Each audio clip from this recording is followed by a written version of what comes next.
Alright guys, I'm gonna say it. And people who've been following my videos forever gonna hear it because they heard it before many times. It's only preseason. So hold on to that. It's only preseason. I'm gonna go through the highlights of what we did well last night and what we didn't do well last night. And of course, I'm gonna make the same speech I make every single year. It's just the preseason.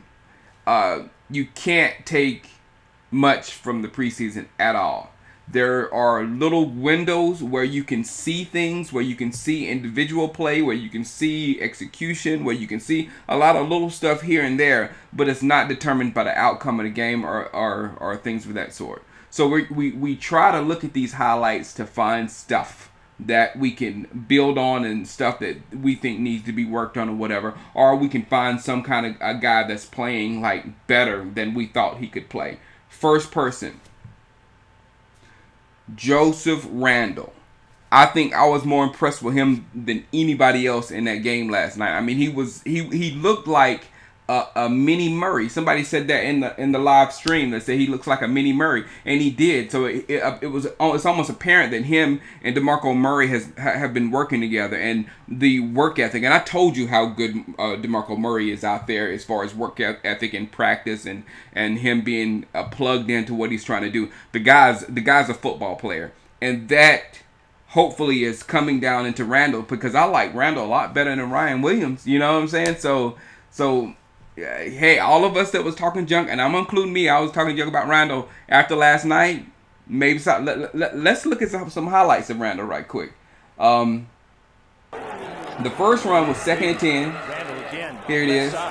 He kicks it to the outside, and that run right there is all Randall. Look at him, and he beats Donald Butler on the outside, which is a very fast and good linebacker. Here's it again in slow motion. He kicks it out all on himself, finds one guy, breaks that tackle, and then hits the outside. That was a very, very, very, very impressive run. And then he turned that run right around and get this one, where it was an all himself also. That looked a lot like Murray when he kicked it out. Here it is again, right there, and then found the hole, and then he got north and south real quick. I want to show you one more time. He gets north and south real quick and just puts his head down and goes further. And I really like that about him. So that was a good point of this initial drive, because this initial drive was the only drive where the offensive line was in there, and the offensive line did well on that first series, of course, but that was mostly Randall making those moves, making people miss, hitting the right holes and doing things like that. So that's why I'm a lot impressed with Randall there. Now in that same drive, the offensive line starts to take over, and if you can see in this next highlight, in front of Randall hits the middle, and you can see right behind Tyron, he just bulls over the defense. So that was when the offensive line was starting to take over, and then after that play, they did it again here, to where they cleared out the entire side. Look at it in slow motion. They just clear out the entire side and leave Randall, open where to run. And I think Randall got a little face mask right there, but the offensive line still taking over the next play, where they're blasting people completely off the ball. So right there is when you see on DallasCowboys.com, you see her out here when they say the offensive line performed extremely well. During that small stretch right there is exactly when the offensive line started performing like gangbusters. But I was telling people last night in the live stream, do not make this the best offensive line in the league without them doing anything. They must prove that they're the best offensive line in the league. This line still has Doug Free, a.k.a. used to be known as the Human Turnstile. They also have Mackenzie Bernardo. They also have Ronald Leary. And those three I'm very, very iffy about.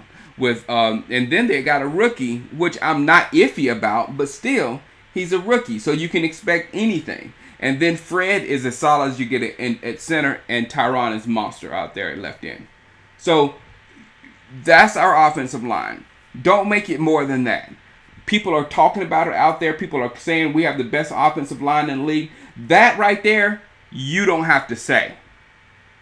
Because I tell you what, if you have the best offensive line in the league, the product will be on the field. Point blank. You never say, "Oh man, he's they have a great offensive line if they just had a quarterback, or they have a great offensive line wish they had a running back." No, because running backs get yards with a great offensive line. The only situation, Sanchez is the only situation I can think of where the Jets had a killer offensive line, but they had a bad quarterback back there. But then how much did Sanchez get done? He made it to the AFC Championship game. You know what I'm saying? Being a horrible quarterback. He got him in the playoffs several times by being a horrible quarterback. Because the offensive line took control of games and they won games for them. So if this offensive line is going to be one of the best in the league, it will show up in wins and losses. Period. There's no ways around that. So let's stop giving them all the praise. Let's let them take the praise. You like that, don't you? You do like that. Because now, reason why I said that, because the next play here, Mackenzie Bernardo, on 1st and 10, while we're moving into scoring position and we're around the 40-yard line or so, he gets called for holding position penalty right here. Let's take a look at it quickly. He gets beat by Sean Lissamore, and he tries to hold on, and there's the flag right there for him. So that sends us back to be a 1st and 20, and then that's putting your offense in horrible shape. And then we end up being 2nd and 28, and when you're 2nd and 28, the defense just peels their ears back, and it's hard to block them then. So if you make mistakes, you put yourself in a situation where you're going to have to block even better than before. Here's my example. Look what they did to even Tyron. They sent 2 guys on the outside, and they collapsed in on Whedon quickly and made him rush up the middle. So the outside guys did their job. And then the play right after that, you got Melvin Ingram making a super move. You know, I can't really blame too much on the offensive line here because they just got to play together a little longer so they can catch stuff like this.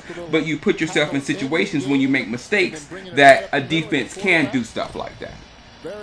So our offensive line has to stop making mistakes when we are in crucial drives, because there have been holes in scoring positions so many times. I know you know what I'm talking about. That's what I was trying to say. All right, the defense. I recorded the defense. I put it on my computer, and I went to cut some highlights of it, and I didn't want to see no highlights because it would just be me ripping somebody, and I don't need to rip somebody because this defense needs. I don't know what it is. The Marinelli love, I've said it over and over and over. I don't get the Marinelli love.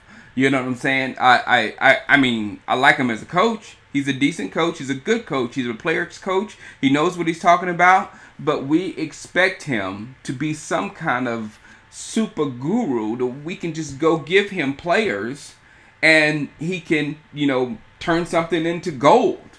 You seeing what's happening out there, and on every level of defense, the first string, well, the amount of first stringers that were in there, the first string, second string, and the third string, they were very porous. And that's why I said, I'm going to let you go right now. That's why I said that in training camp, I don't want to hear about an offense incompleting any passes or not being on top of the defense like crazy. Our offense should be destroying the defense in practice. Our offensive line is supposed to be destroying that defensive line on a daily basis. Why? Because that defensive line did not get one sack at all throughout the entire game.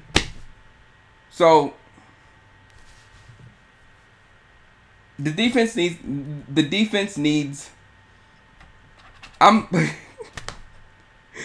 at a loss about the defense. I really am. I don't know what to do. I mean, and I feel like all of you are in the same place because I can't say that we need this or what can we do to fix it. What can we not do?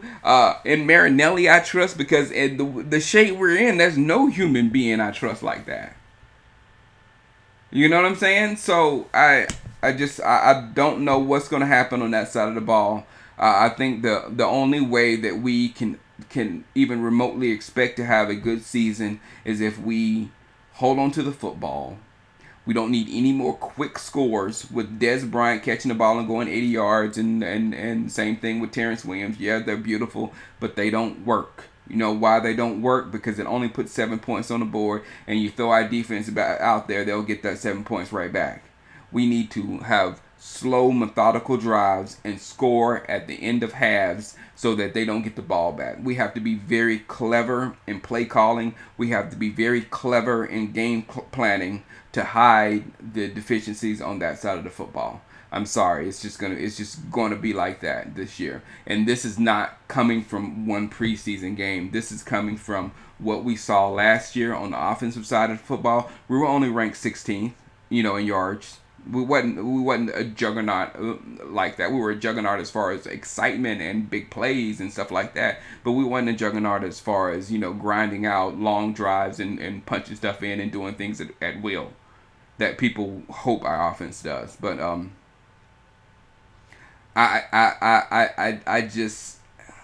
was hoping to see Ahmad Dixon was good on the defense. Anthony Hitchens was good on the defense, but was Dixon good at safety, making all those tackles just because the front seven was horrible? And was Hitchens the only thing in the front seven that was doing anything? I don't know.